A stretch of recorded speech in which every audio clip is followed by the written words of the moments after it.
So చాలామంది JNTH students అడుగుతా ఉన్నారు. వచ్చే వారం కాలేజెస్ అన్నీ క్లోజ్ చేస్తారంట కదా సార్! ఈ రియంబర్స్‌మెంట్ ఇష్యూ వల్ల అని చెప్పేసి అడుగుతా ఉన్నారు.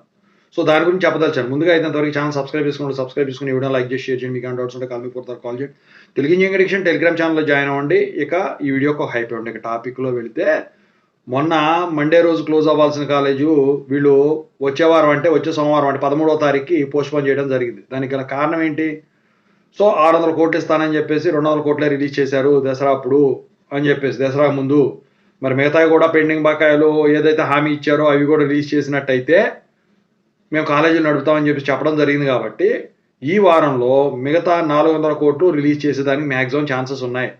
ఈ శనివారం లోపు ఈ 400 కోట్లు కనుక రిలీజ్ చేస్తే 13వ తారీఖు నుంచి కాలేజీల స్ట్రైక్లు అనేవి ఉండవు.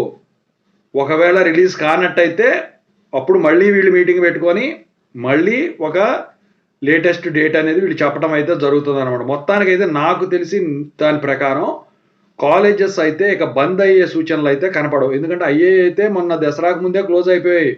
సో ఎలాగలా అడ్జస్ట్ చేసి 200 కోట్లు ఇచ్చేశారు. మిగతా ఇంకా 400 కోట్లు ఇస్తే మళ్ళీ కొన్ని రోజుల వరకు ప్రాబ్లం ఉండదు. మళ్ళీ ప్రాబ్లం వచ్చినప్పుడు అప్పుడు చూసుకుంటారు. ఇక ఓవరాల్గా అయితే ఇదండి కాలేజెస్ 13వ తారీఖు నుంచి క్లోజ్ అవుతాయా అంటే.